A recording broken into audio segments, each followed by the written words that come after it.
गुरुदेव। स्वागतम शुभ स्वागतम शरणागतम गुरुदेव। स्वागतम शुभ स्वागतम शरणागतम गुरुदेव। स्वागतम स्वागतम स्वागतम स्वागतम स्वागतम गुरुदेव। शुभ स्वागतम गुरुदेव। स्वागतम गुरुदेव। शुभ स्वागतम गुरुदेव। गुरुर्ब्रह्मा गुरुर्विष्णु गुरुर्देवो महेश्वरा। गुरुर्देवो महेश्वरा। गुरुर्साक्षात् परं ब्रह्म तस्मै श्री गुरुवे नमः। तस्मै श्री गुरुवे नमः।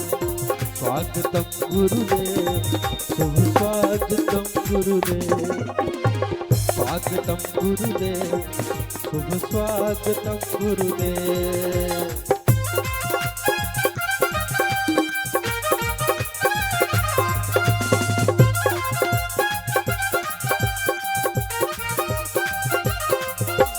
करता करे न कर सके, करता करे न कर सके, गुरु करे सो होय। सात दीप नौ खंड में गुरु से बड़ा न कोई, गुरु से बड़ा न कोई। स्वागतम गुरुदेव। शुभ स्वागतम गुरुदेव। शुभ स्वागतम गुरुदेव। बोलिए व्यास जी महाराज की जय।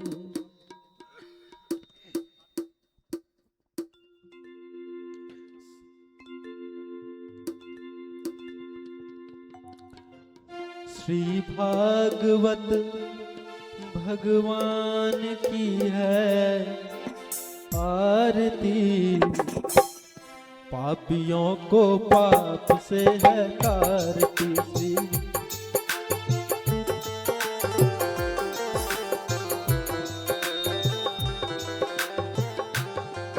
श्री भागवत भगवान की है आरती। पापियों को पाप से है तारती। ये अमर ग्रंथ ये मुक्ति पंथ ये पंचम वेद निराला। नव ज्योति जगाने वाला। ये अमर ग्रंथ ये मुक्ति पंथ ये पंचम वेद निराला। नव ज्योति जगाने वाला। हरि नाम यही हरि ध्यान यही। हरि नाम यही हरि ध्यान यही। हरि नाम यही हरि ध्यान यही। हरि नाम यही हरि ध्यान यही। जग के मंगल की आरती। पापियों को पाप से है तारती। श्री भागवत भगवान की है आरती। पापियों को पाप से है तारती। भागवत भगवान की।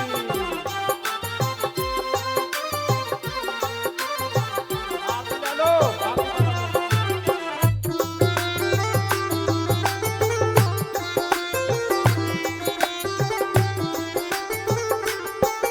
ये शांति गीत पावन पुनीत पापों को मिटाने वाला। हरि दर्श कराने वाला। ये शांति गीत पावन पुनीत पापों को मिटाने वाला।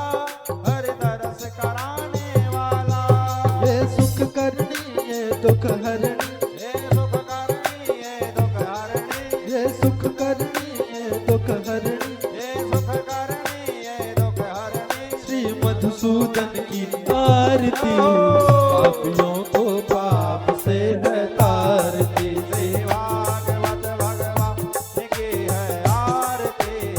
पापियों को पाप से है तारती।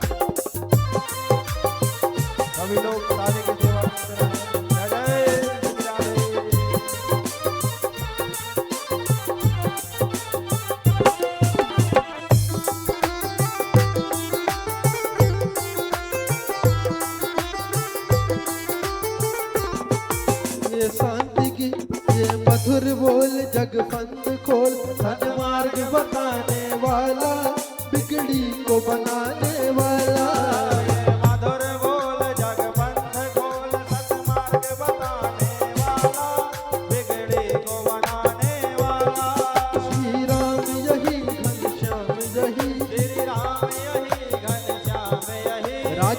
राम यही घनश्याम यही, राजा राम यही घनश्याम यही, प्रभु की महिमा की आरती, पापियों को पाप से आरती। श्री भागवत भगवान की है आरती, पापियों को पाप से है आरती। कर्पूर गौरम कर्णावतारम, संसार सारम भुजगे सदारम, सदा वसंतम हृदयानवरते भवं भवानी सदा नमामि। मंदार माला कलिका तुलसाय, कपाल माला यदु सुंदराय, दिगंबराय जगदम्बराय नमः शिवाय नमः शिवाय। त्वमेव माता च पिता त्वमेव, त्वमेव बन्धु सखा त्वमेव,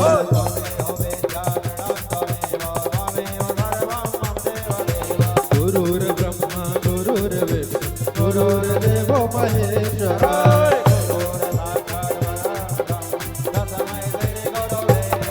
अच्युतं केशवं राम नारायण, कृष्ण दामोदरं वासुदेवं श्रीधरं माधवं गोपिका वल्लभं जानकी नायकं रामचन्द्रं भजे। हरे राम राम राम हरे हरे, हरे कृष्ण कृष्ण कृष्ण हरे हरे।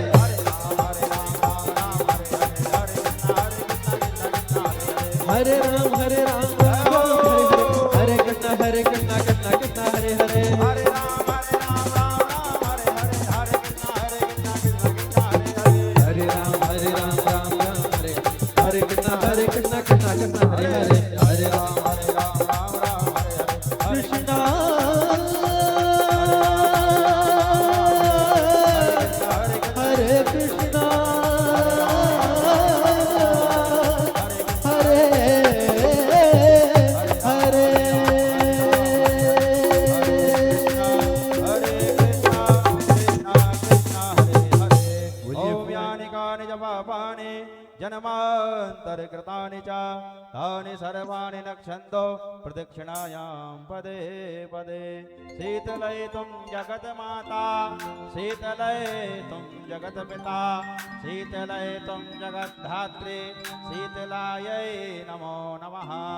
आत्माधिवन्दनं हृदयाधिवन्दनं देवाविर्पणं यथार्थिक्यं समर्पयामि। श्रीमद्भागवत महापुराणाय नमः। आरार्तिक्यं समर्पयामि। मंत्र पुष्पांजलि।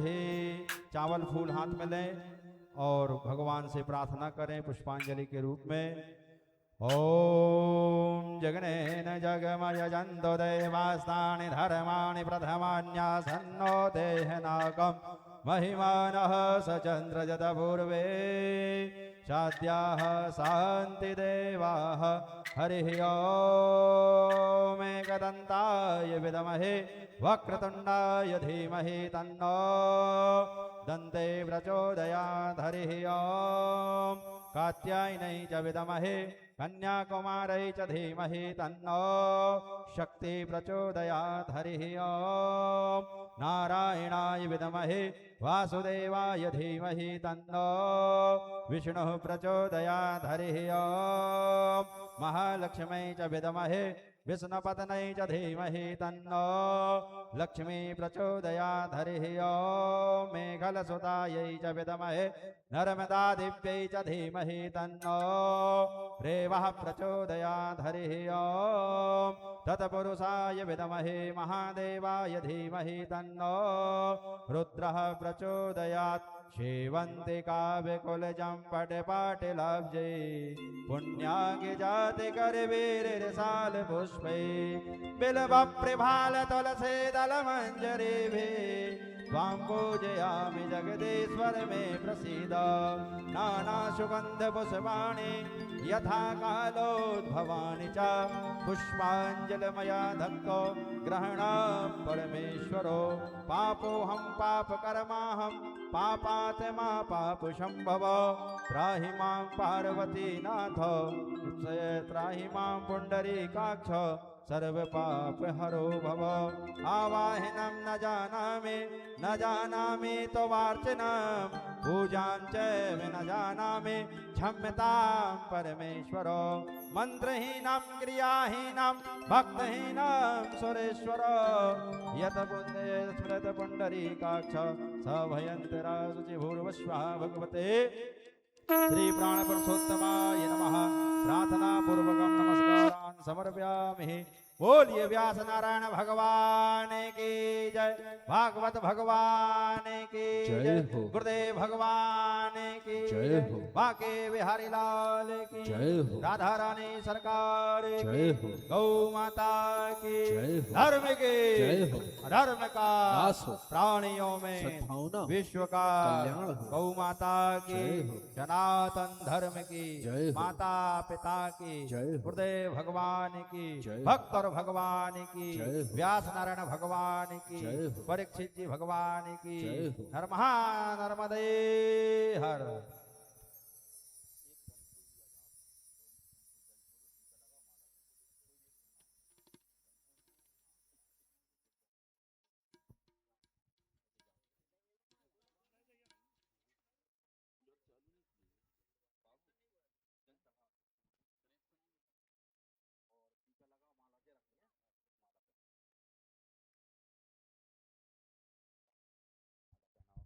ॐ व्यासपूजनं च नारायणं नमस्कृत्यं नरं चैव नरोत्तमं देवीं सरस्वतीं व्यासं ततो जयमुदीरयेत।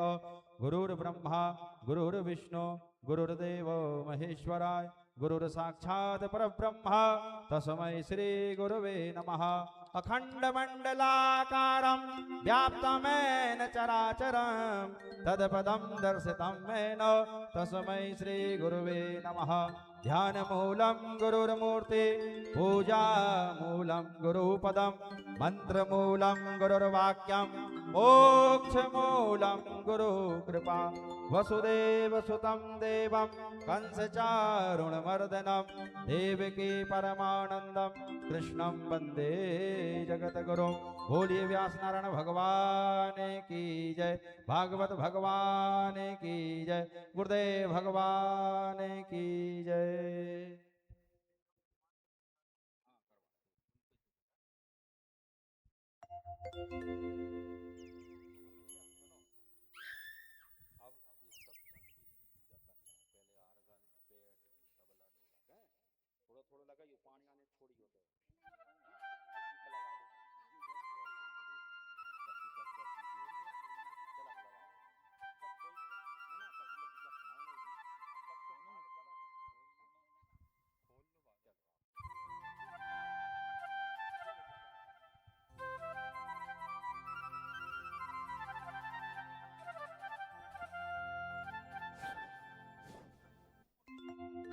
जय श्री कृष्ण।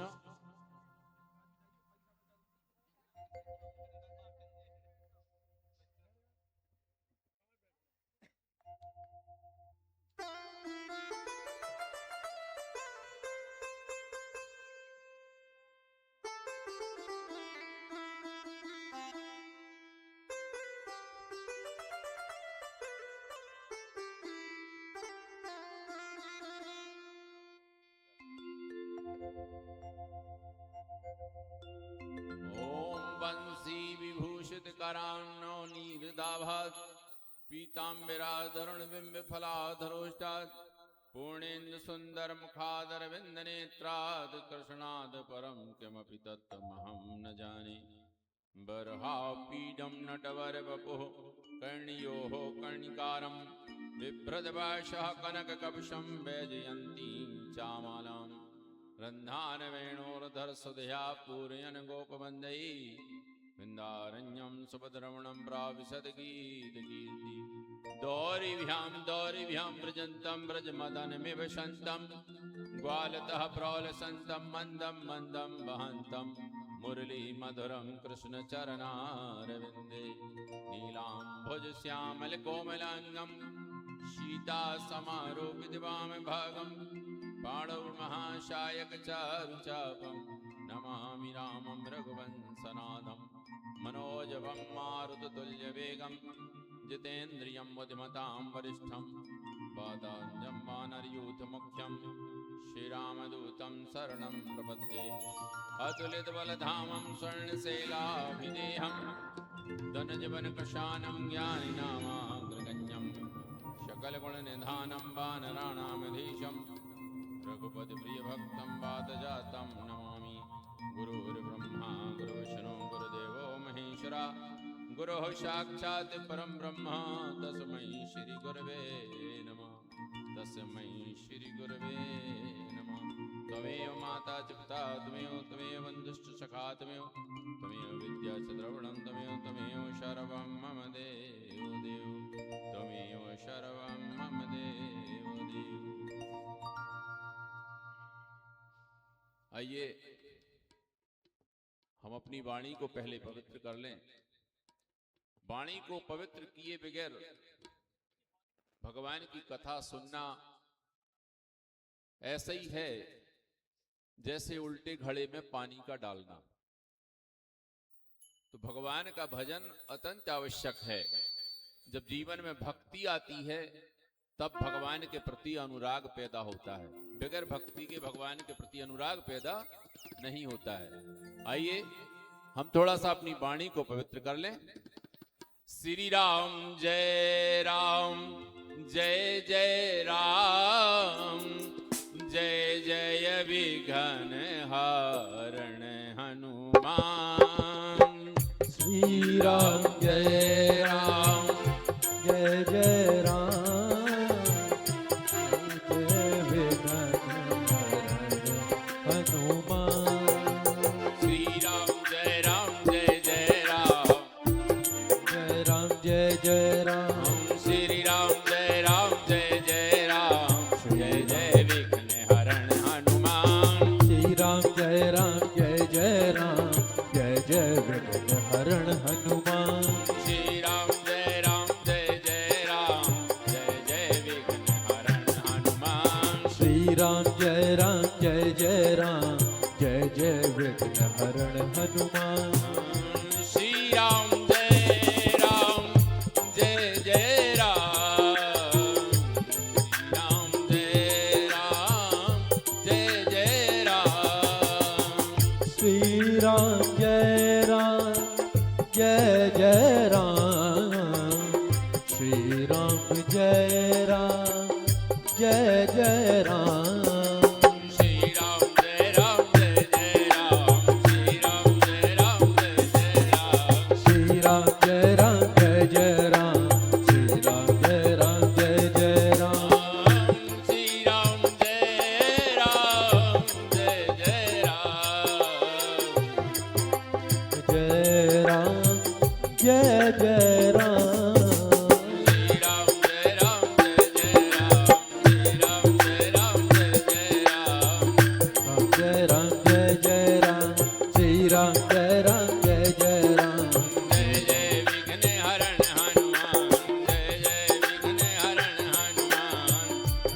जय राम जय जय राम। जय जय विघ्न हरण हनुमान। श्री राम जय राम जय जय विघ्न हरण हनुमान। जय राम जय राम जय जय विघ्न हरण हनुमान। श्री राम जय राम श्री राम जय राम जय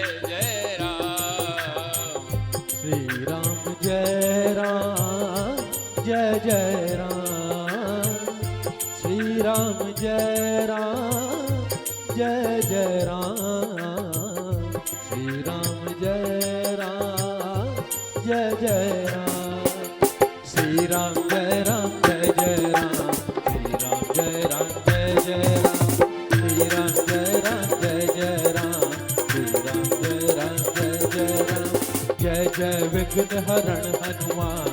श्री राम जय जय राम जय जय विघ्न हरण हनुमान। श्री राम जय जय राम। श्री राम जय जय राम। श्री राम जय जय राम। श्री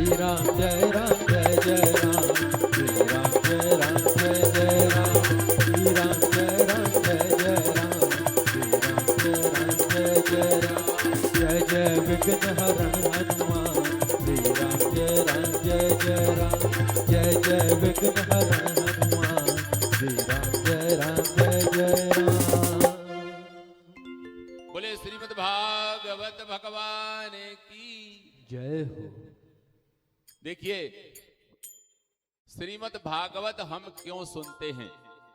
पहला प्रश्न हमारी जिंदगी में ये होना चाहिए कि हम यदि श्रीमद् भागवत का श्रवण कर रहे हैं, यदि कह रहे हैं, इसके पीछे कहीं कोई कारण तो होना चाहिए।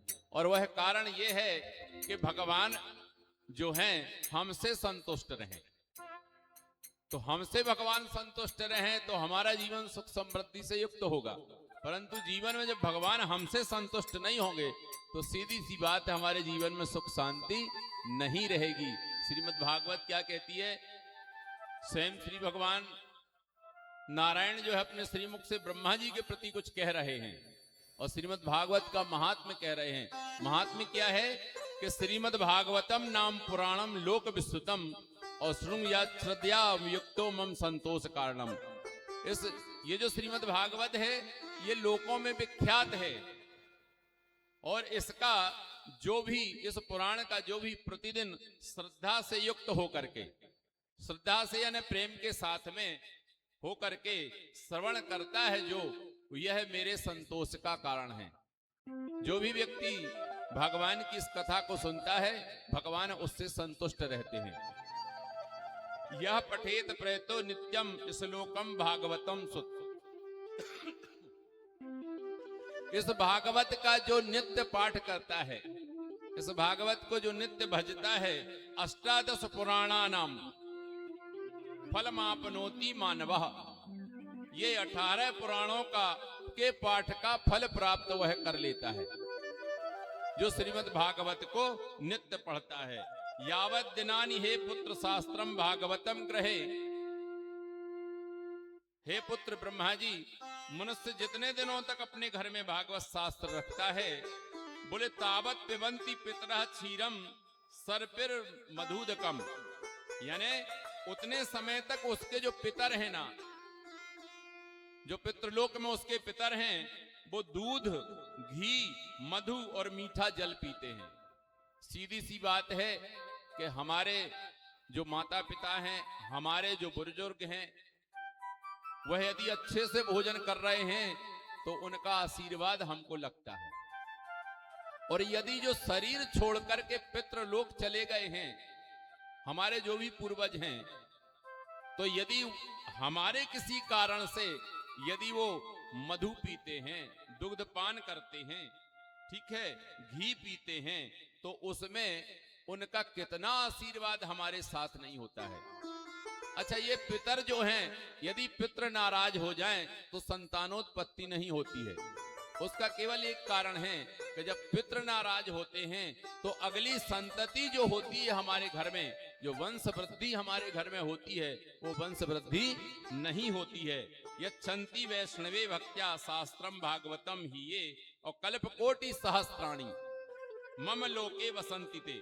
जो लोग विष्णु भक्त पुरुष को भक्ति पूर्वक भागवत शास्त्र, ये जो भागवत शास्त्र रखा हुआ है आपके सामने, भक्ति पूर्वक यदि भागवत शास्त्र वो देते हैं, दान करते हैं, तो क्या होता है, वे हजारों करोड़ कल्पों तक, हजारों करोड़ कल्पों तक, बोले अनंत काल तक मेरे वैकुंठ धाम में निवास करते हैं। ये श्रीमद् भागवत का इतना बड़ा महत्व है कि भगवान का धाम ही उनको प्राप्त हो जाता है करोड़ों करोड़ों वर्षों के लिए। नयस्य तिष्ठते शास्त्र ग्रहे भागवतम कलौ और न तस्य पुनरावृत्तिर्याम्य पासात कदाचन। जिसके मनुष्य के घर में ये श्रीमद् भागवत यदि उपस्थित नहीं है तो उससे होता क्या है, उसको यमराज के पास से छुटकारा नहीं मिलता है। जब वह मृत्यु को प्राप्त होगा तो यमराज के पास सीधे जाता है। इसलिए ये श्रीमद् भागवत शास्त्र को हमारे घर में होना अत्यंत आवश्यक है। यत्र यत्र चतुर्वत्र श्रीमद् भागवतम भवेत्। भगवान विष्णु कहते हैं ब्रह्मा जी से कि जहां जहां भागवत कथा होती है, जहां जहां भी भागवत की कथा होती है, बोले वहां मैं उसी प्रकार जाता हूं। किस प्रकार जाते हैं भगवान? बोले गच्छामि तत्र तत्राहम गौर यथा सुत वत्सला। जैसे गौ होती है ना, हमारे गांव देहात में एक बात आपने देखी होगी कि जब गौ जनती है बछड़े को, तो उस बछड़े को हम एक पात्र में, वंश पात्र में रख लेते हैं और जहां जहां हम जाते हैं वहीं वहीं पीछे पीछे वह गौ जाती है। इसलिए भगवान कहते हैं चतुर्मुख ब्रह्मा जी, जहां पर भी भगवान की ये कथा होती है, भगवान जो है दृश्य के विषय नहीं है, परंतु भगवान महसूस के विषय हैं। अच्छा, महसूस क्या है? हमारे तन में रोंगटे खड़े हो जाएं, हमारी वाणी जो है वो गदगद हो जाए, मन हमारा प्रसन्न चित्त हो जाए, हम आत्म विभोर हो जाएं, ये हमारी प्रसन्नता है। तो वहां पर ब्रह्मा जी मैं जाता हूं, यानी भगवान की जो उपस्थिति है आज आपके इस प्रांगण में, श्रीमद् भागवत के इस यज्ञ स्थल के प्रांगण में भगवान की उपस्थिति हो गई है। क्योंकि भगवान का ये प्रण है कि जहां जहां भागवत होगी वहां वहां मैं वैसे ही जाऊंगा जैसे बछड़े के पीछे पीछे गाय जाती है। मत कथा वाचकम नित्यम, मत कथा श्रवणे रतम। जो मेरी कथा का वाचन करता है, मत कथा श्रवणे रतम, जो मेरी कथा को सुनता है, मत कथा प्रीत मनसम नाहम तक्षामि ते नरम। अब देखिए, जो बोल सकता है वो तो ठीक है, जो सुन सकता है वो तो ठीक है, परंतु जो तो न बोल सकता है न जो सुन सकता है, परंतु आकर के भगवान की कथा के लिए बैठ जाता है। तो दो चार लोग एक दूसरे से कहते हैं कि ये तो सुनता भी नहीं है, ये तो बोलता भी नहीं है, कथा सुनने के लिए आ गया। तो भगवान ने यह नियम उसके जीवन के लिए कन्फर्म किया है कि मत कथा प्रीत मनसम, यदि प्रीति के साथ आकर के बैठ गया है तो सुनाई यदि नहीं दे रहा है तो भी वह मेरा भक्त है। नाहम तक्षामि तम नरम, मैं ऐसे नर का त्याग नहीं करता हूं।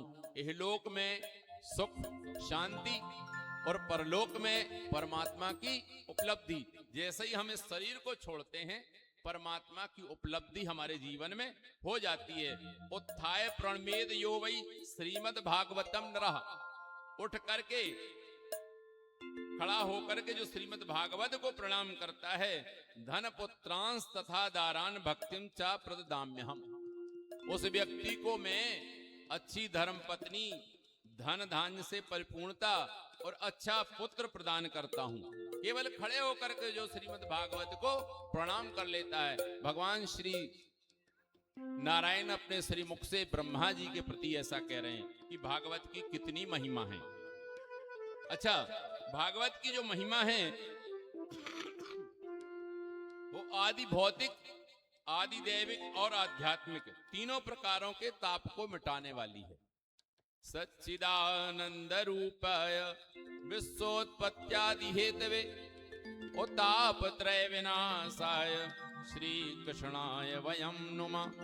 सच्चिदानंद रूपाय, सत चित आनंद बराबर परमात्मा, सत यानी अच्छा, चित यानी हृदय, आनंद।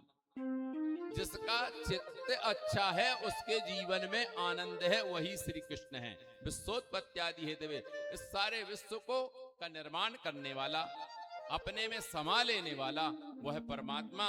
तापत्रय विनाशाय श्री कृष्णाय वयम नमः, मैं ऐसे श्री कृष्ण को प्रणाम करता हूं जो तापत्रय विनाशाय है। अब प्रश्न ये उठता है कि तापत्रय क्या है? तीन प्रकार के ताप जीवन में होते हैं, परिवार में, समाज में, राष्ट्र में, विश्व में। तीन प्रकार के ताप होते हैं। एक होता है आदि भौतिक ताप, एक होता है आदि दैविक ताप और एक होता है आध्यात्मिक ताप। तो ये ताप क्या है? जब हम भगवान के तरफ नहीं चलते हैं, समझना बहुत गहरी बात है। जब हम भगवान की ओर नहीं चलते हैं, हमारा मन, हमारी बुद्धि, हमारा चित्त भगवान की तरफ नहीं चलता है, तो राक्षसी वृत्ति हमारे जीवन में अपने आप आ जाती है। और जब राक्षसी वृत्ति हमारे जीवन में आ जाती है तो देवताओं का प्रकोप हमारे जीवन में बढ़ जाता है। और जब दैविक प्रकोप हमारे जीवन में होता है तो हमारे जीवन की भौतिक व्यवस्था गड़बड़ा जाती है। कैसे? पाला लग गया, गेहूं अच्छा नहीं हुआ, मक्का अच्छा नहीं हुआ, तो सीधी सी एक ही बात है कि देवताओं का प्रकोप हमारे जीवन में जब होता है तो हमारे जीवन में भौतिक व्यवस्था गड़बड़ा जाती है। तो ये आदि दैविक ताप हो गया, आदि भौतिक ताप हो गया, और आध्यात्मिक ताप जो है भगवान के भजन में हमारा मन नहीं लगता है। और जब भजन में मन नहीं लगता है, सीधी सी बात है, त्रिताप हमारे जीवन में आ जाते हैं। क्या हुआ कि एक बार भगवत कृपा रसास्वादन करने में कुशल मुनिवर शौनक जी ने नैमिषारण्य क्षेत्र में विराजमान महायति सूत जी को नमस्कार करके उनसे पूछा, भक्ति ज्ञान और वैराग्य से प्राप्त होने वाले महान विवेक की वृद्धि किस प्रकार होती है? भगवान कब मिलते हैं? जब जीवन में भक्ति हो, जब वैराग्य हो, तब ही ज्ञान आता है, उसके पहले ज्ञान नहीं आता है। तो शौनक जी पूछ रहे हैं, तो सूत जी ने कहा कि श्री सुखदेव जी ने कलयुग में जीवों के काल रूपी सर्प के मुख का ग्रास होने के त्रास का अत्यंतिक नाश करने के लिए श्रीमद् भागवत शास्त्र का प्रवचन किया है। तो मन की शुद्धि के लिए इससे बढ़कर कोई दूसरा साधन नहीं है। जब मनुष्य के जन्म जन्मांतर के, एक बात अच्छी तरह समझ लीजिए, आपको भागवत मिल जाए ये आपकी किस्मत नहीं है। आपको यदि ये भागवत मिल रही है तो न जाने कितने जन्मों के पुण्य आपके उदय हुए हैं, तब ये श्रीमद् भागवत आपको सुनने के लिए प्राप्त हो रही है। यानी इतने भाग्यशाली हैं आप। इस बात की कल्पना कीजिए, ये भागवत शास्त्र की प्राप्ति है। इसी से सप्ताह विधि से कथा श्रवण करने पर यह निश्चय भक्ति प्रदान करता है। एक सप्ताह तक आप बैठ करके, अच्छा एक बात नियम थोड़ा सा बना लीजिए, एक समय भोजन कीजिए। कई लोग तो फराहार लेकर करके रहते हैं, एक समय नहीं सकता तो एक समय भोजन करके, और नहीं सकता तो भोजन आप दोनों समय कर सकते हैं। ये आपकी बात है। आपको बहुत बढ़िया मखमली गद्दे में नहीं सोना है, कोई सख्त चीज हो, तखत हो या जमीन हो। कोई ऐसा व्यक्ति जो केवल विषयों की बात करता है, विषयों का मतलब समझिए आप, केवल रोटी की बात करेगा, कपड़ा की बात करेगा और मकान की बात करेगा, ऐसे व्यक्ति से 7 दिन तक आपको वार्ता नहीं करना है। यदि वह वार्ता कर रहा है तो कह दीजिए भाई साहब 7 दिन रुक जाइए, 8वें दिन हम आपके साथ में बहुत अच्छी वार्ता कर लेंगे। और 7 दिन तक आपको विषय संबंधी वार्ता नहीं करना है। भगवान के अनुरागी भक्त होकर के केवल भगवान के विषय में ही आपको चर्चा करनी है, केवल यज्ञ भगवान के विषय में ही आपको चर्चाएं करनी है। श्रीमद् भागवत सुखदेव जी से श्री सूत जी ने एकांत में सुना। इसे श्री सूत जी ने शौनक जी को एक कथानक बताया कि एक समय जब विशालापुरी में चारों निर्मल ऋषि सत्संग के लिए वहां उन्होंने नारद जी को विचलित देखा। सनकादि ने नारद जी से उदासी का कारण पूछा तो उन्होंने बताया कि पूरी पृथ्वी अधर्म के सहायक कलयुग से जकड़ी हुई है। कैसे? बोले जैसे घर में पत्नी का राज, बुरा मत मानिए, ये श्रीमद् भागवत में लिखा है इसलिए हम कह रहे हैं। जैसे घर में धर्म पत्नी का राज, साले की सलाह, स्त्री पुरुष में कलह, सत्य सोच, बाहर और भीतर की पवित्रता, दया दान आदि कुछ भी नहीं है। देखिए कलयुग का अर्थ क्या है? ना आपके जीवन में सत्य है, ना आपके जीवन में सोच है। सत्य होता है एको ब्रह्म द्वितीयो नास्ति, ब्रह्म सत्य जगत मिथ्या। भगवान को सत्य ना समझ करके संसार को सत्य समझना। संसार क्या है?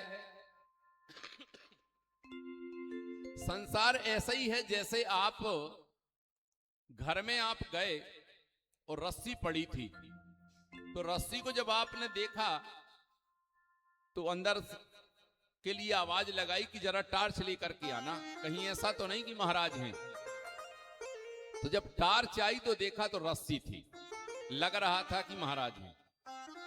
ये जो संसार आपको दिख रहा है ये रस्सी ही है, सांप समझ में आ रहा है।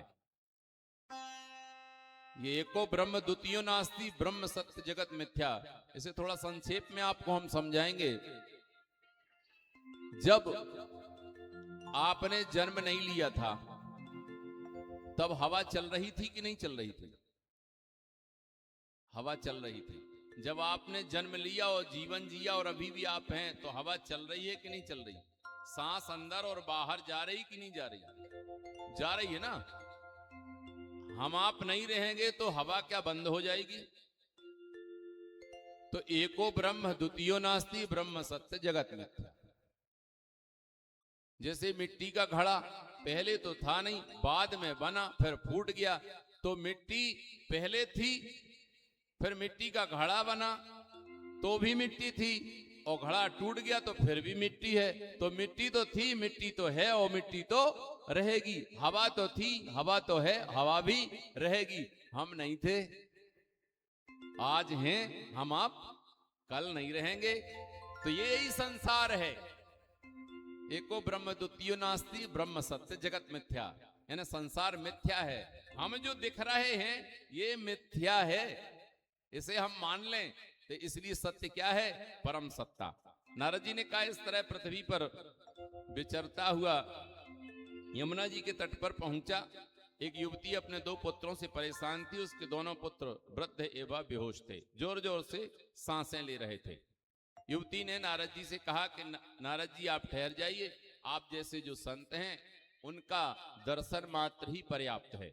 देखिए, कोई माँ हो, वह युवती हो, और उसके जो पुत्र हों ज्ञान वैराग्य, उनके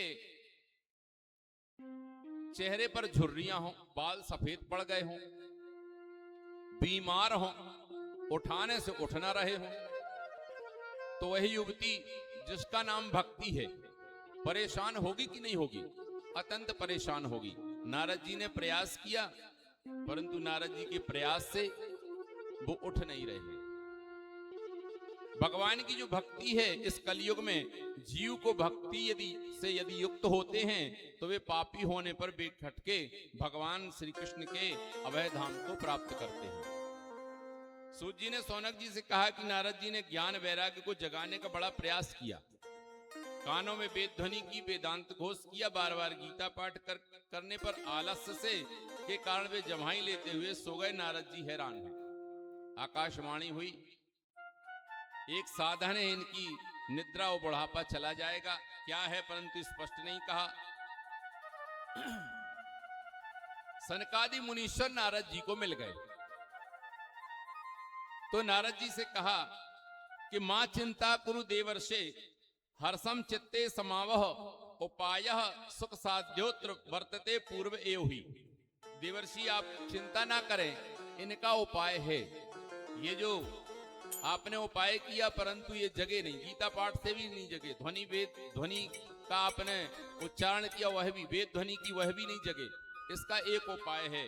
बोले पंडितों ने ज्ञान यज्ञ को ही सत्कर्म, युक्ति दायक कर्म, मुक्तिदायक कर्म का सूचक माना है। इस ज्ञान यज्ञ को मुक्ति का कारण माना है। वह श्रीमद् भागवत का पारायण है। ये जो श्रीमद् भागवत का 18,000 श्लोक पारायण होता है, यही मुक्ति का कारण है जीव का। इसके सुनने से ही भक्ति ज्ञान वैराग्य को बड़ा बल मिलेगा। 7 दिन तक जब हम श्रीमद् भागवत की कथा को सुनते हैं तो हमारे जीवन में भगवान के प्रति भक्ति, हमारे जीवन में वैराग्य और हमारे जीवन में ज्ञान आ जाता है। यही भक्ति, ज्ञान और वैराग्य है। सूजी कहते हैं, गंगा के तट पर सनकादि नारद जी ने के दिए हुए श्रेष्ठ आसन पर विराजमान और श्रीमद् भागवत पुराण की कथा कही। अतते वर्यन्ते स्माभिर्मा महिमा सुख शास्त्रजः यस्य श्रवण मात्रेण मुक्ति करतल स्थिता। शनकादि ने कहा, अब हम आपको इस भागवत शास्त्र की महिमा सुनाते हैं। इसके श्रवण मात्र से मुक्ति हाथ लग जाती है। कथा भागवतस्यामि नित्यम भवति यद ग्रहे। श्रीमद् भागवत की जो कथा है, जिसके घर में नित्य होती है, नित्यम भवति यद ग्रहे तद ग्रहम तीर्थ रूपम ही बस्ताम पापनाश्रम। हम तीर्थों की यात्रा करते हैं, परंतु जिसके घर में रोज भागवत होती है वह घर स्वयं तीर्थ हो जाता है और उस घर में रहने वाले जितने भी सदस्य हैं उनके सारे पाप नष्ट हो जाते हैं। अच्छा, हमारे जीवन में दुख क्यों है? क्योंकि हमारे जीवन में जो पाप हैं वो ऊपर उठते हैं और वही हमें दुख देते हैं। परंतु यहाँ पर श्रीमद् भागवत एक बात बहुत स्पष्ट रूप से कह रही हैं कि बोले जिसके घर में नित्य भागवत होती है वह स्वयं तीर्थ है, और जो स्वयं तीर्थ होने के बाद उस घर में रहने वाले सारे व्यक्तियों के पाप नष्ट हो जाते हैं। तो फिर हमारे जीवन में दुख और अशांति आ कैसे सकती है? ये श्रीमद् भागवत का कितना महत्व है। सूत जी ने कहा कि सौनक जी, भगवान ने अपनी सारी शक्ति भागवत में रख दी, वे अंतर्ध्यान होकर इस भागवत समुद्र में प्रवेश कर गए, इसलिए भगवान की साक्षात शब्दमयी मूर्ति है। जब भगवान श्री कृष्ण इस धाम को छोड़ करके जाने लगे, उद्धव जी ने प्रश्न किया कि प्रभु अब क्या होगा, आम जनमानस का क्या होगा?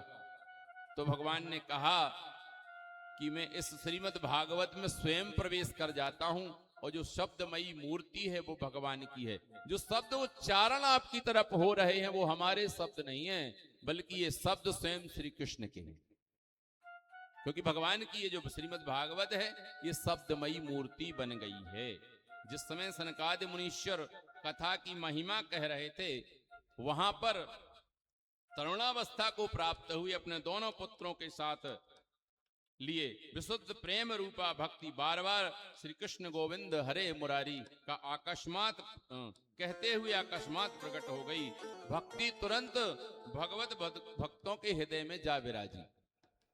देखिए श्रीमद् भागवत की कितनी महिमा है कि वहां पर भक्ति आ गई और उसके दोनों जो पुत्र थे जो सांसें ले रहे थे गहरी गहरी, मरणासन्न जैसी स्थिति में थे, वह तरुण हो गए, जवान हो गए, और जवान होकर के श्रीमद् भागवत की कृपा ऐसी हुई कि वह भक्ति नृत्य करने लगी ज्ञान और वैराग्य से। अब प्रश्न ये उठता है कि ज्ञान और वैराग्य क्या है?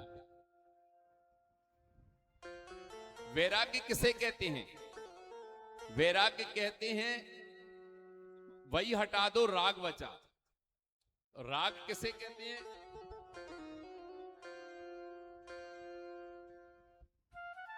संसार की कोई भी वस्तु या व्यक्ति से सुख की चाह का होना ही राग है, और संसार की किसी भी वस्तु या व्यक्ति से में सुख की चाह ना होना ही वैराग्य है। और जब जीवन में वैराग्य आता है तो ज्ञान आ जाता है, भक्ति के साथ वैराग्य और ज्ञान आ जाता है तो जीवन में आनंद आ जाता है।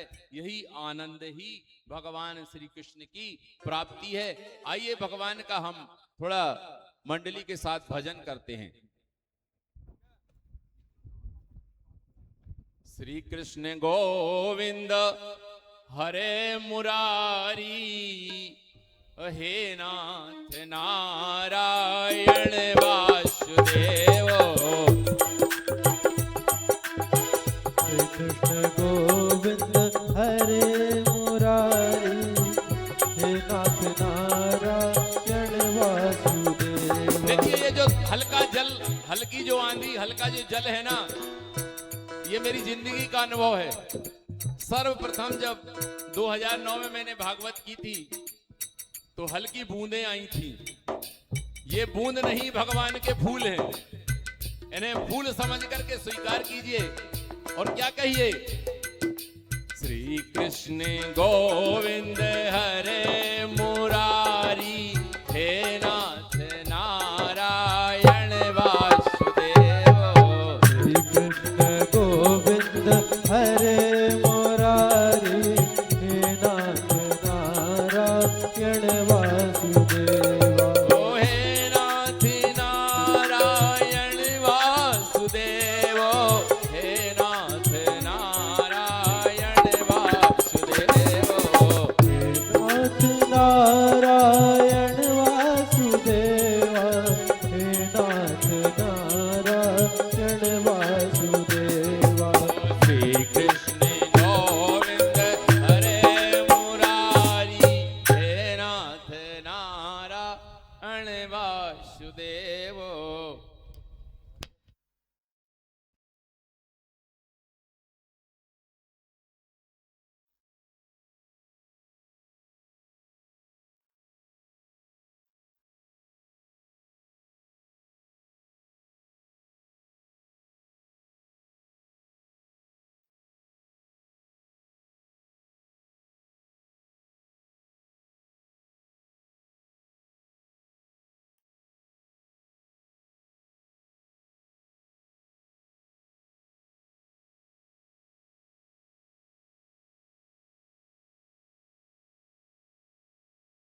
सावरे से मिलने का,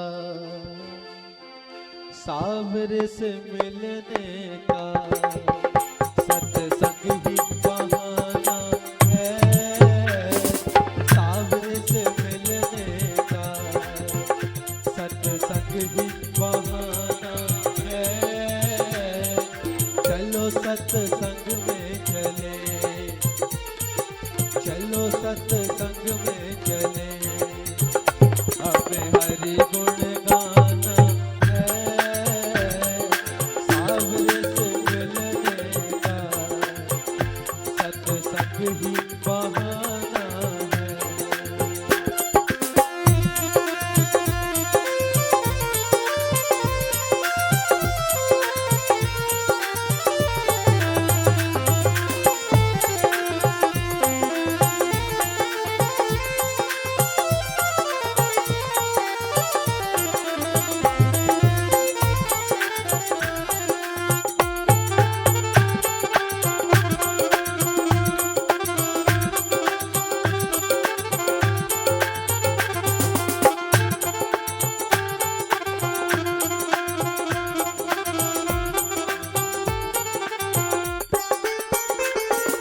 मथुरा में ढूंढा तुझे,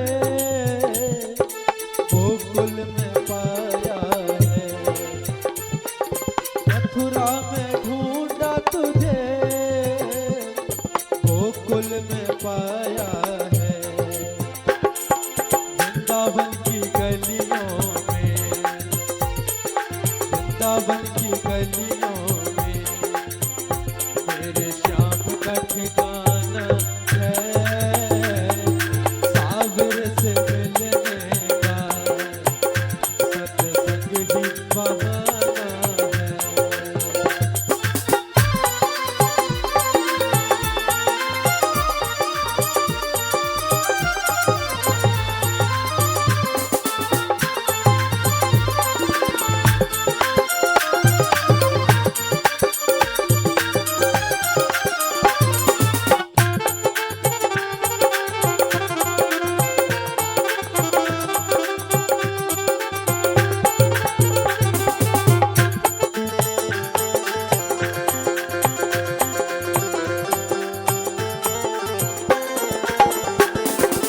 बागों में ढूंढा तुझे,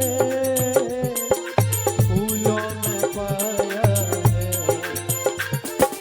बागों में ढूंढा तुझे, फूलों में पाया है। मोगरे की कलियों में, मोगरे की कलियों में मेरे श्याम का ठिकाना है। सावरे से मिलने का सत्संग ही बहाना है।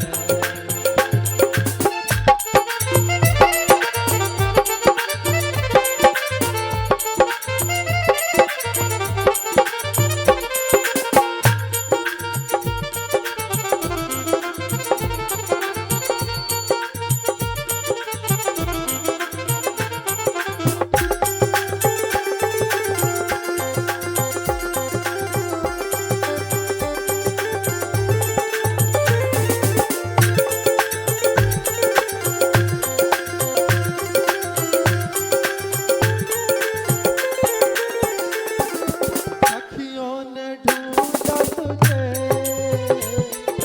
गोपियों ने पाया है। सखियों ने ढूंढा तुझे, गोपियों ने पाया है। राधा जी के हृदय में, राधा जी के हृदय में तेरे श्याम का ठिकाना है। सावरे से मिलने का सत्संग ही बहाना है।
झोपड़ी में पाया है,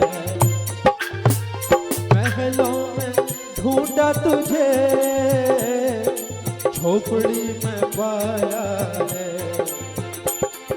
सुदामा की कुटिया में मेरे श्याम का ठिकाना है, सावरे से मिलने का सत्संग ही बहाना है, सत्संग ही बहाना है, सत्संग ही बहाना है। बोलिए वृंदावन बिहारी लाल की जय। बोलो श्रीमद् भागवत भगवान की जय हो। देखिए, पिछले समय जो हमने एक कथा कही थी, तो वहां पर नर्मदा जी का किनारा था, और वहां नर्मदा जी के किनारे का जो पुल होता है, नहर थी नर्मदा जी की, वो जो पुल होता है, पुल के किनारे में महाराज आकर के हमें सूचना दी थी लोगों ने। पुल के किनारे में महाराज आकर के प्रतिदिन कथा सुनते थे जी। कथा पर केवल हमारा आपका अधिकार नहीं है, उनका भी अधिकार है। जो आपको दिखे ना, ये उनका भी अधिकार है। और उस समय तो मेरे आश्चर्य की सीमा नहीं रही। हमारे एक यजमान थे,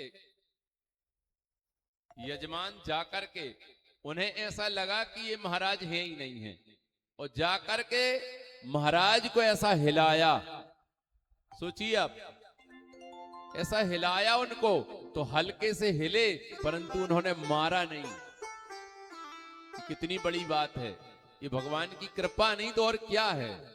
ये कृपा के रूप में ही हम लें। और ये महारुद्र यज्ञ है, तो हमारे तो रोंगटे खड़े हो गए थे कि आपने उन्हें हिला दिया। न कोई विष निकला था उनका, न कोई जहर निकला था उनका, न कुछ था, और हिला दिया। और फिर भी उन्होंने मारा नहीं, थोड़े से हिरक गए, परंतु उन्होंने उनको काटा नहीं। ये भगवान भोलेनाथ की कृपा है। क्योंकि वो श्रीमद् भागवत जो है, प्रतिदिन आकर के लोग हमसे कहते थे कि वहां पर आकर के महाराज बैठते हैं। और जनमानस जो है इस बात से आश्चर्यचकित होकर के, इतना जनमानस आया जैसे कोई, जिसकी कोई सीमा नहीं। और मेरे भी आश्चर्य की सीमा नहीं रही। तो देखिए, श्रीमद् भागवत का महत्वपूर्ण बिंदु ये है कि आत्मदेव, बहुत संक्षिप्त में चलें, आत्मदेव नाम के ब्राह्मण थे, उनकी पत्नी धुंधली थी, उनको पुत्र नहीं हुआ। संत ने प्रसाद दिया, फल दिया।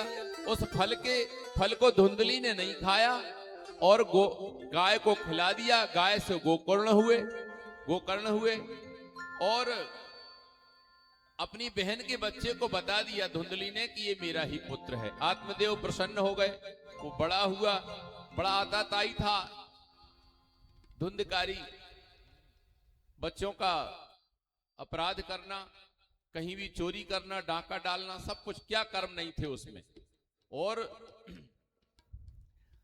जब माता पिता को इस तरह से परेशान करने लगा धुंधकारी, तो गोकर्ण जी ने उनसे कहा, एक बहुत महत्वपूर्ण बिंदु है श्रीमद् भागवत का। गोकर्ण जी ने क्या कहा अपने पिता आत्मदेव से, जबकि गाय से उत्पन्न हुए थे उसी फल से?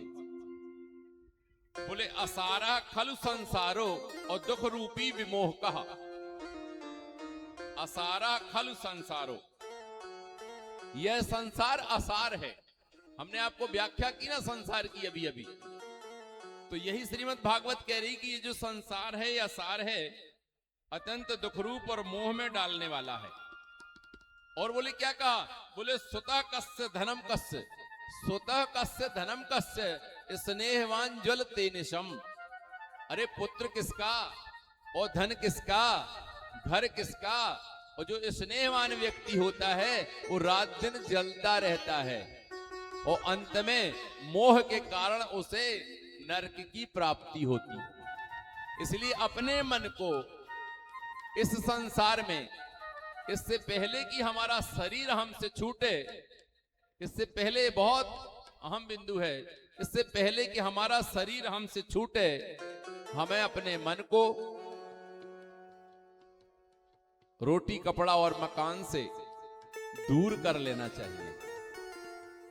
भोग करें वह बात निश्चित है, परंतु हमारा जो मन है वह श्री कृष्ण में रम जाना चाहिए। जब ऐसा कहा गोकर्ण जी ने तो घर छोड़ दिया आत्मदेव ने और दशम स्कंद का पाठ करके भगवान की कृपा प्राप्ति की और भगवान श्री कृष्ण चंद्र को उन्होंने प्राप्त कर लिया। धुंधकारी ने क्या किया कि मां को, जब देखिए कोई पत्नी जब अपने पति की बात नहीं मानती है, फल लेकर के आए थे आत्मदेव और धुंधली को दिया था तो खा लेना चाहिए था, गोकर्ण को गाय को दे दिया, बात नहीं मानी तो मां को अच्छी पिटाई लगाई धुंधकारी ने धुंधली को। बता पैसे कहां हैं, जुआ तो खेलता था, शराब तो पीता ही था। वो गई तो जाकर के मर गई, कुएं में जा मरी। उसके बाद में धुंधकारी 5-5 वेश्याओं के साथ रहने लगा। एक दिन वेश्याओं ने सोचा कि राजा इसका सब धन हरण कर लेगा और इसको मृत्यु दंड देगा, तो सभी 4-5 वेश्याएं थी, उन्होंने उसकी फंदा लगाया फांसी का, परंतु वो मरा नहीं। और जब नहीं मरा तो दहकते हुए अंगार धुंधकारी के मुंह में डाल, तड़प तड़प करके धुंधकारी मर गया, वो प्रेत बन गया।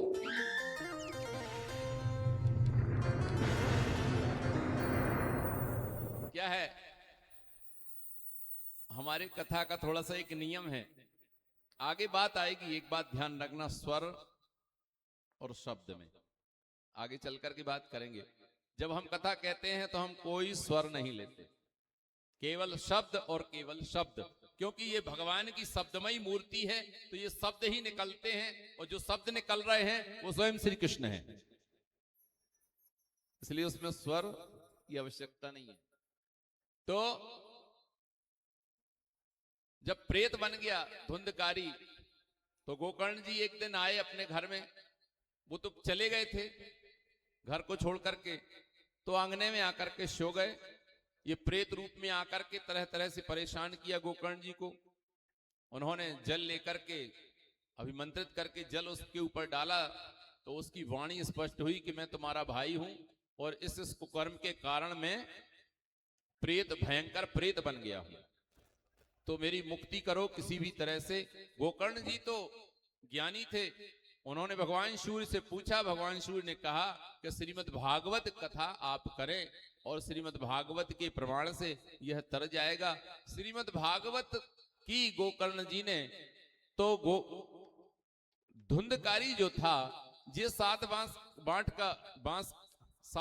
का बांस है, सूखा बांस है, और आकर के धुंधकारी उसमें बैठ गया और भगवान की कथा सुनने लगा। हर दिन एक गांठ चट्ट से हो जाती, 7 गांठें थी जैसे ये देख रहे हैं आप, एक गांठ चट्ट से हो जाती, 7 दिन में 7 गांठें चट गई। और जो धुंधकारी था वह चतुर्भुज रूप में आ गया, भगवान के पार्षद आए, उसको ले जाने लगे।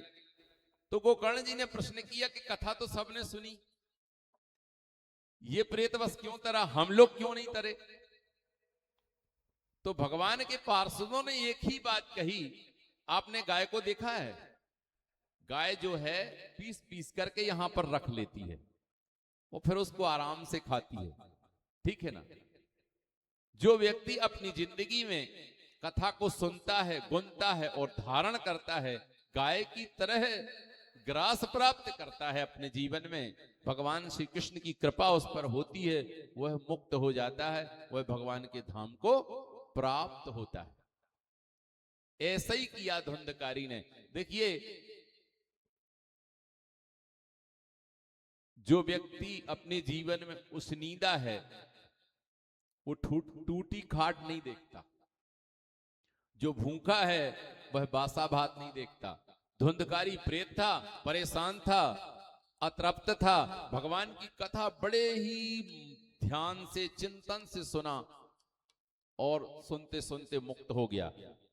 गोकर्ण जी से पार्षदों ने कहा कि आप फिर से एक बार पुनः कथा कीजिए। गोकर्ण जी ने पुनः सावन आने पर पुनः कथा की, तो जिसने एक शब्द भी सुना था, जिस जीव ने, हमारी आपकी तो बात ही क्या है, जिस जीव ने भी, वहां के कुत्ते तक तर गए जी। उस श्रीमद् भागवत श्रावण में, जो श्रावण में श्रीमद् भागवत की गोकर्ण जी ने कुत्ते तक तर गए। अब महाराज छोटे मोटे आ गए तो उनका भी तो अधिकार श्रीमद् भागवत में है, उन्हें भी तो भागवत सुनकर के अपना तरण तारण करना है। यह बात, ये तो कल्पना ही नहीं थी कि यहाँ भागवत होगी, परंतु उन जीवों पर भगवान को कृपा करनी थी, हमारे आपके ऊपर भगवान को कृपा करनी थी, इसलिए ये श्रीमद् भागवत हमारे जीवन में आई। सदगुरुदेव भगवान दत्ता जी कहते हैं कि सूक्ष्म से जब हम स्थूल के रूप में आते हैं, तो शून्य से जब अंक के रूप में हमारा अगली व्यवस्था जब बनती है, तो तब तक हम सूक्ष्म में रहेंगे, सूक्ष्मता की सारंगी बजेगी। जीवन मोटा हुआ, बड़ा हुआ, कंपन होगा, हलचल होगी। लक्ष्य प्राप्ति के लिए वह कर्म करेगा, कुकर्म करेगा, पाप करेगा, पुण्य करेगा। पाप और पुण्य के बीच में उसके जीवन में लक्ष्मण रेखा रह ही नहीं जाती। कर्मयोगी सम्राट परीक्षित के पास नारद जी पहुंचे और नारद जी ने कहा कि कर्मयोगी सम्राट परीक्षित, आप वन में जाएं, जो पशु आपके बाणों के सामने आबद्ध हो जाए आप उसे मार देना, परंतु गर्भिणी हिरणी का वध नहीं करना। तब कर्मयोगी सम्राट परीक्षित ने कहा कि वास्तव में, परीक्षित ने कहा, राज शासन में संतों की बात मानी जाए तो राज शासन धराशायी हो जाता है। ये हमारे सदग्रंथों का प्रमाण है कि जब जब हम संतों के शब्दों का, संतों के वाक्यों का निरादर हुआ है, जिस राज सत्ता में जहां पर भी वह सत्ता धराशायी हुआ है, ये हमारे प्रमाणित श्रीमद् भागवत का कथन है।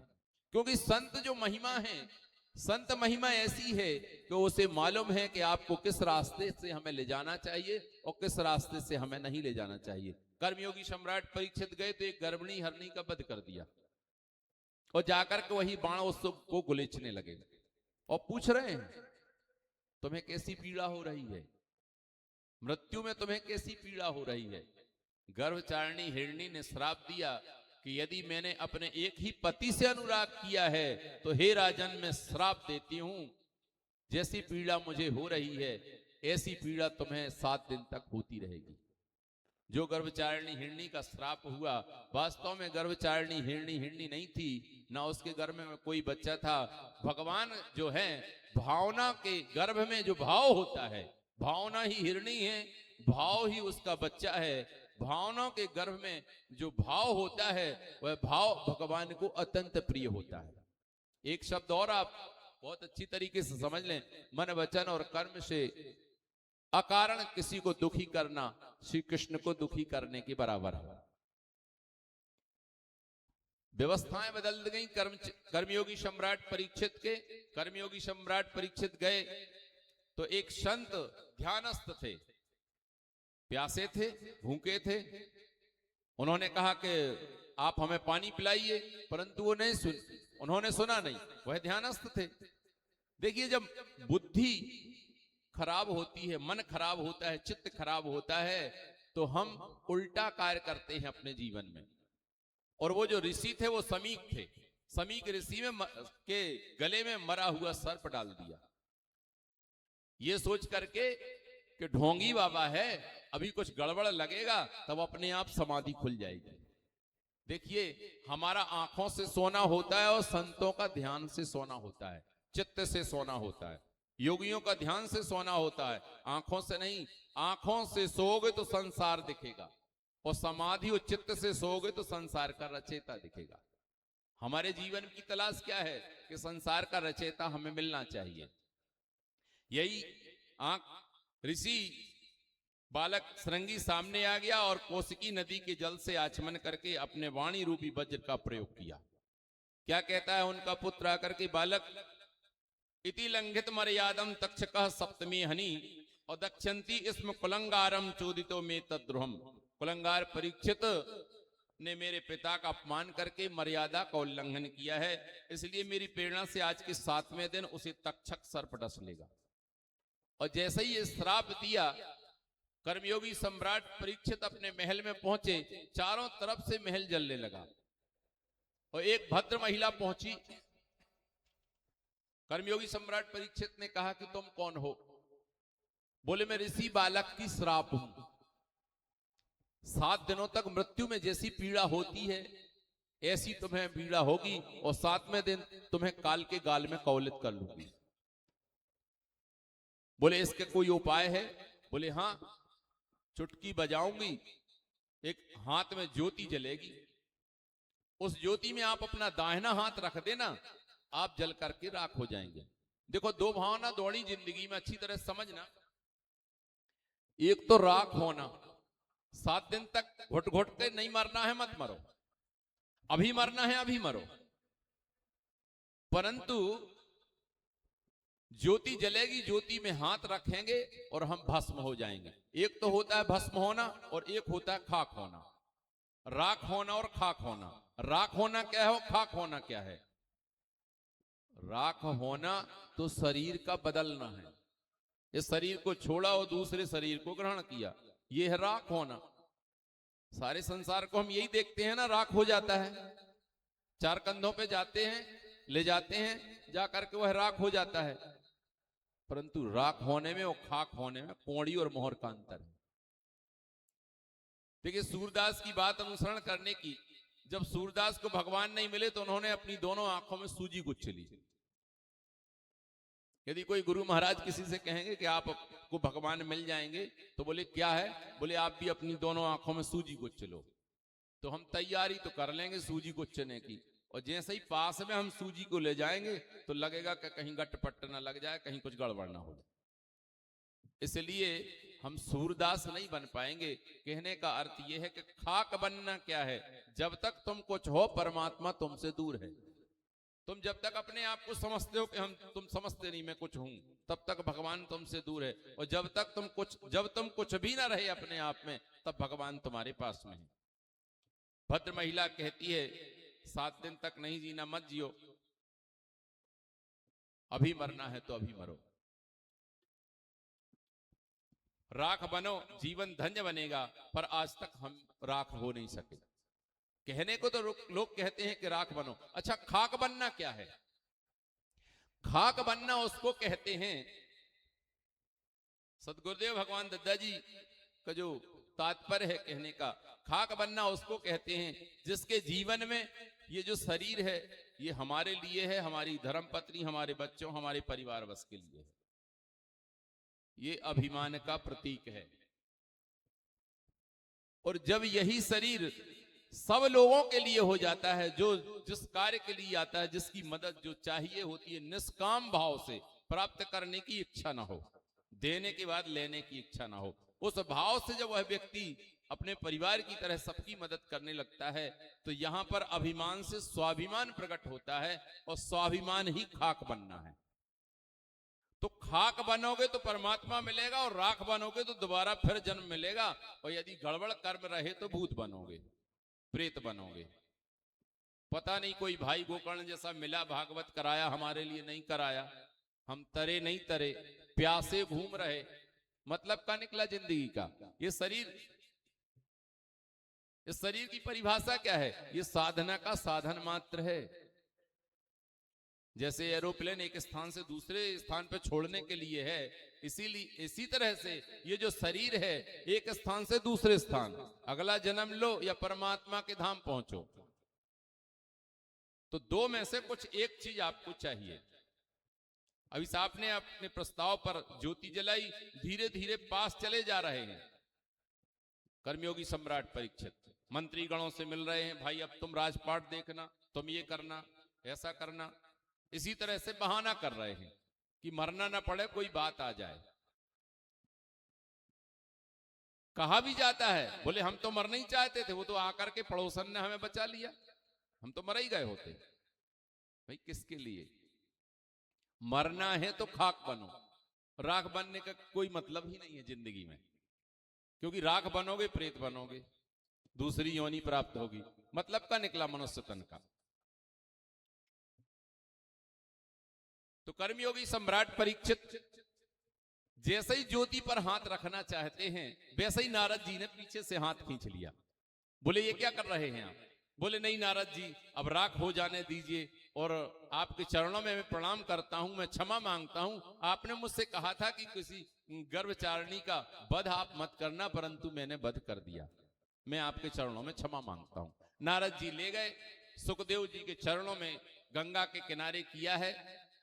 और जब सुखदेव जी ने पूछा कि इनको क्या चाहिए, इनसे पूछो इनको क्या चाहिए, अगला जन्म फिर चाहिए, पुण्य चाहिए, क्या चाहिए?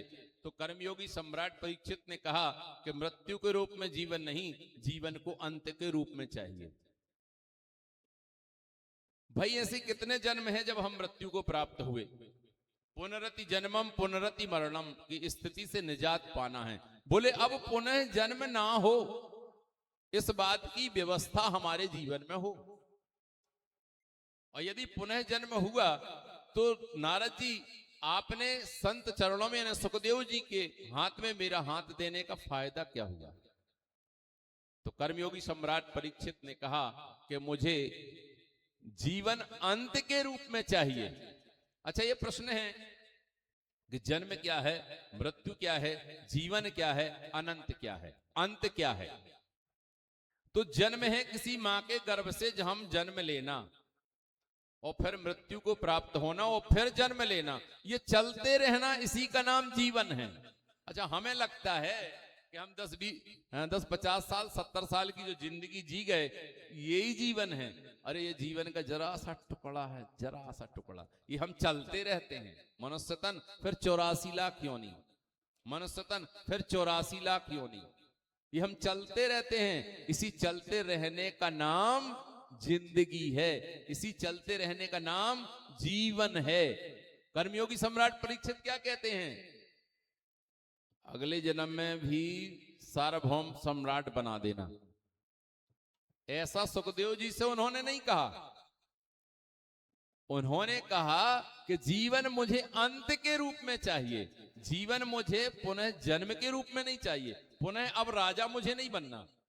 अन्यत्र कोई व्यक्ति होता है तो कि राजा से मैं मर रहा हूं, फिर से राजा बना देना, परंतु सुखदेव जी से कर्मयोगी सम्राट परीक्षित कहते हैं कि मुझे जीवन अब जन्म के रूप में नहीं चाहिए, बल्कि जीवन मुझे अंत के रूप में चाहिए। अंत किसे कहते हैं जी? अंत कहते हैं भगवान का धाम मुझे मिल जाए। दैट इज डेफिनेशन ऑफ अंत। तो कर्मयोगी सम्राट परीक्षित जो हैं, जीवन को अंत के रूप में चाहते हैं, मोक्ष के रूप में चाहते हैं। तो सुखदेव जी जो हैं, उनकी इस बात को लेकर के और कहने का हमारा तात्पर्य यह है कि उस बरगद की नाव यहीं पर प्रथम दिवस पर रुक जाती है। द्वितीय दिवस पर सुखदेव जी की भी होंगे, कर्मयोगी सम्राट परीक्षित भी होंगे, आप भी होंगे और हम भी होंगे। जैसी यात्रा श्री कर्मयोगी सम्राट परीक्षित को सुखदेव जी कराएंगे, हम आप उपस्थित होकर के सुनेंगे। इन्हीं शब्दों के साथ आज की इस कथा को विराम देते हैं। जय श्री कृष्ण, जय श्री कृष्ण। कृष्ण राधे की जय, राधे कृष्णा की जय, हो कृष्ण राधे की जय, राधे कृष्णा की जय। कूड़ा वाले कन्हैया तेरी जय जय जय, तेरी जय जय जय, कूड़ा वाले कन्हैया तेरी जय जय जय। वाले कन्हैया तेरी जय जय रे। कृष्ण राधे की जय, राधे कृष्णा की जय, कृष्ण राधे की जय, राधे कृष्णा की जय। कृष्ण राधे की जय, राधे कृष्णा की जय। कृष्ण राधे की जय, राधे कृष्णा की जय। कूड़ा वाले कन्हैया तेरी जय जय जय, कूड़ा वाले कन्हैया तेरी जय जय जय। कूड़ा वाले कन्हैया तेरी जय जय जय। कूड़ा वाले कन्हैया तेरी जय जय जय। कृष्ण राधे की जय, राधे कृष्णा की जय। कृष्ण राधे की जय, राधे कृष्णा की जय। कृष्ण राधे की जय, कृष्णा राधे की जय, राधे कृष्णा की जय। कूड़ा वाले कन्हैया तेरी जय जय जय। कूड़ा वाले कन्हैया तेरी जय जय जय। हरे राम राम राम हरे हरे। हरे राम राम हरे हरे। हरे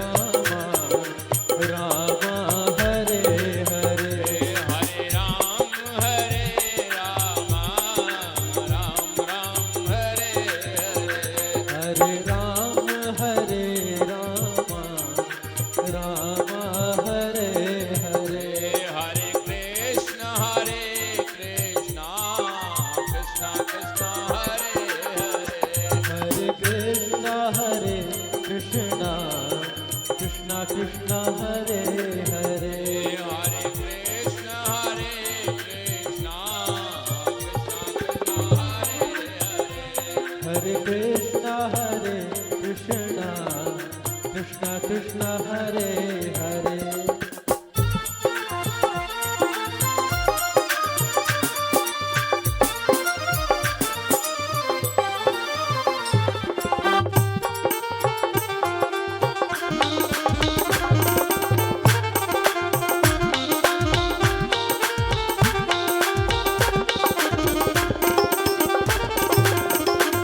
हरे राम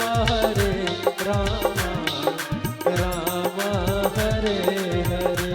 हरे कृष्णा कृष्णा कृष्णा हरे हरे। हरे राम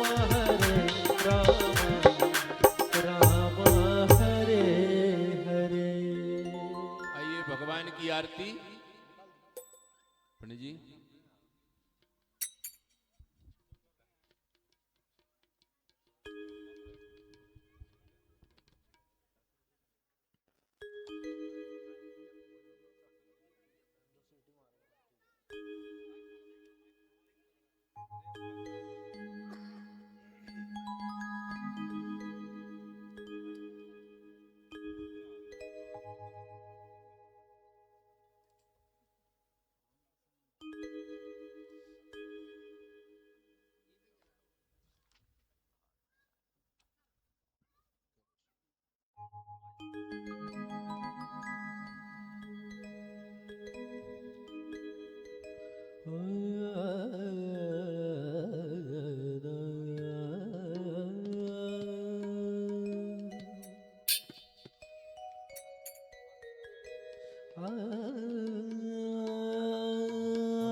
आरती प्रज्वलित करें।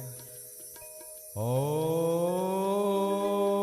चंद्रमा मनसो जात संजो सूर्यो वजायतो श्रोत्राद्वयश प्राणश मुखादग्निर्जायतो। श्री भागवत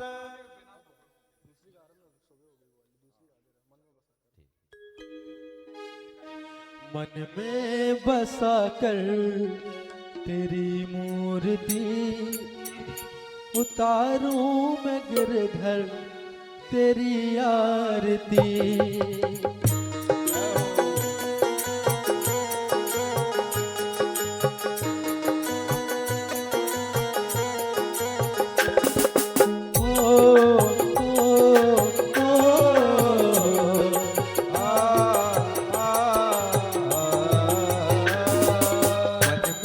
बसा कर तेरी मूर्ति, उतारूं मैं गिरधर तेरी आरती। मन में बसा कर तेरी मूर्ति, उतारो मैं गिरधर तेरी आरती।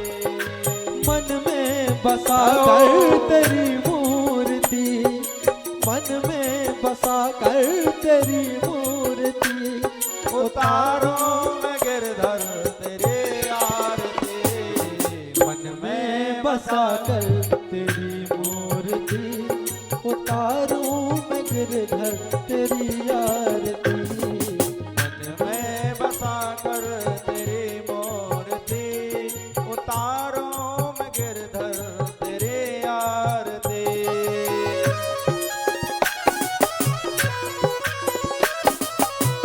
जय हो।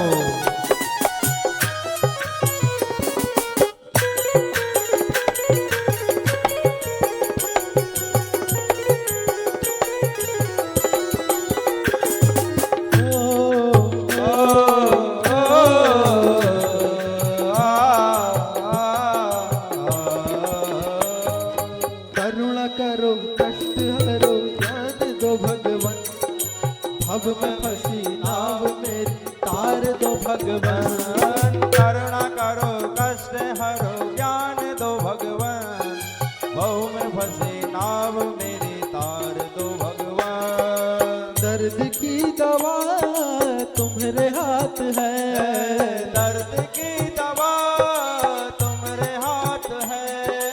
जिंदगी दया की है भीख मांगते, मन में बसा कर तेरी मूर्ति, उतारूं मैं गिरधर तेरी आरती।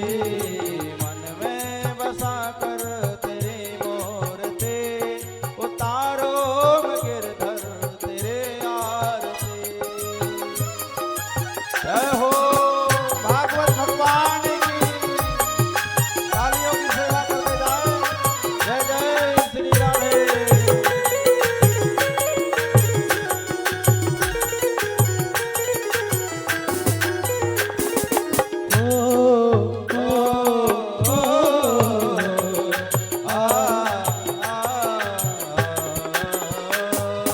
मांगू तुझसे क्या मैं यही सोचूं भगवान, जिंदगी जब तेरे नाम कर दी अर्पण। मांग तुझसे क्या मैं यही सोचूं भगवान, जिंदगी जब तेरे नाम कर दी अर्पण। सब कुछ तेरा कुछ नहीं मेरा, सब कुछ तेरा कुछ नहीं मेरा। चिंता है तुझको प्रभु संसार की, मन में बसा कर तेरी मूर्ति, उतारो मैं गिरधर तेरे आरती। मन में बसा कर तेरी मूर्ति, उतारूं मैं गिरधर तेरी आरती। श्री राधे जय हो।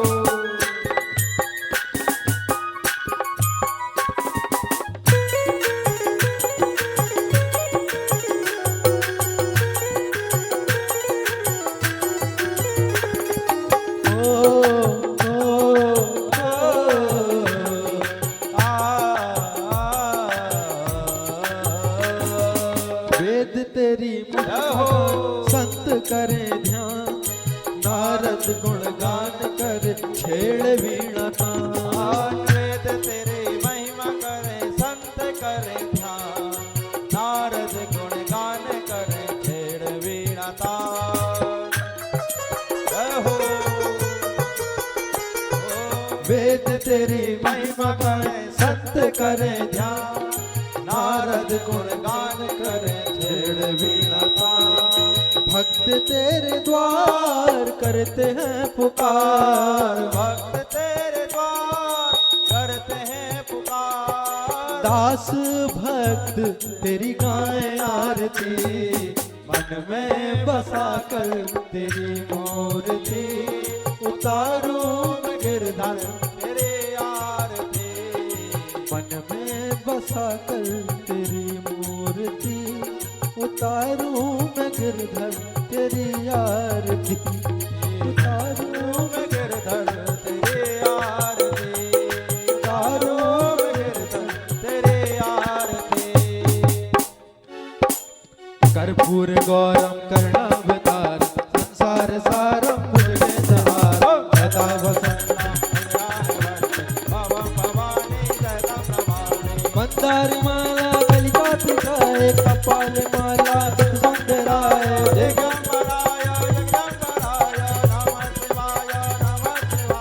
त्वमेव माता च पिता त्वमेव, त्वमेव बंधु सखा त्वमेव।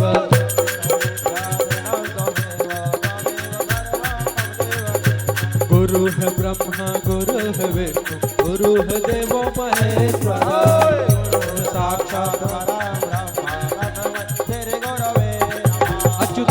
शिवम राम नारायण कृष्ण दामोदरम जानकी वल्लभ श्रीधरम माधवम गोपिका वल्लभम जानकी नायकम रामचंद्रम हरे हरे राम राम राम हरे हरे कृष्ण कृष्ण हरे हरे हरे राम राम राम हरे हरे कृष्ण कृष्ण हरे अजनंद लाल तरस रहे नैना अजनंद लाल तरस रहे नैना अजनंद लाल तरस रहे नैना अजनंद लाल तरस रहे नैना बरस रहे नैना तरस रहे नैना तरस रहे नैना बरस रहे नैना तरस रहे नैना बरस रहे नैना आजा गोपाल तरस रहे नैना आजा गोपाल खट खट बंसी वाले गोकुल के राजा मेरी अखियां तरस रही अब तो आजा खट खट बंसी वाले गोकुल के राजा मेरी अखियां तरस रही अब तो आजा आजा आजा आजा आजा आजा आजा खट खट बंसी वाले गोकुल के राजा मेरी अखियां तरस रही अब तो आजा खट खट बंसी वाले गोकुल के राजा मेरी अखियां तरस गई अब तो कृष्णा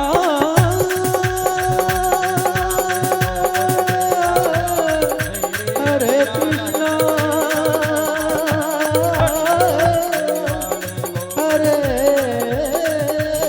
हरे अब तो आजा ओम यानि कानि जवापानि जन्मांतर कृतानि च तानि सर्वाणि नक्षन्तो प्रदक्षिणा जगत माता शीतलयितुं जगत पिता शीतलयितुं जगत धात्री शीतलायै नमो नमः जल घुमा के आरती दिखा दें आत्मा देवंदनम हृदयाधे वंदनम देवाभिर्पणम यथार्थिक्यम समर्पयामि नाना सुगंध पुष्पाणि यथा कालोद्भवानि च पुष्पांजलमया धक्तो ग्रहण परमेश्वरो पापोऽहं पापकर्माहं पापात्मा पाप संभवो त्राहि मां पुंडरीकाक्ष सर्व पाप हरो भव आवाहिनं न जानामि तो वार्चनम पूजां जय न जानामि क्षम्यतां परमेश्वरो मंत्रहीनं क्रियाहीनं भक्तहीनं सुरेश्वरो यत्पूजितं मया देवो परिपूर्णं तदस्तु मे मंत्र पुष्पांजलि क्षमा प्रार्थना समर्पयामि बोलिए भागवत भगवान की सतगुरुदेव भगवान की व्यास नारायण भगवान की बांके बिहारी लाल की हनुमान जी महाराज की नर्मदा मैया की राधा रानी सरकार की गौ माता की धर्म की जय हो। अधर्म का नाश हो। प्राणियों सद्भावना में हो। विश्व का कल्याण हो। गौ माता जय की हो। सनातन धर्म के जय हो। माता पिता के जय हो। गुरुदेव भगवान के जय हो। भक्त और भगवान की जय हो। खैरवा ग्राम की जय हो। बस्ती नगर वासियों की जय हो। भक्त और जन भगवान की जय हो। नमः पार्वते पते हर हर महादेव। बोलिए वृंदावन बिहारी लाल की जय। भजन की 2 लाइनों में नाचते हुए झूमते हुए सभी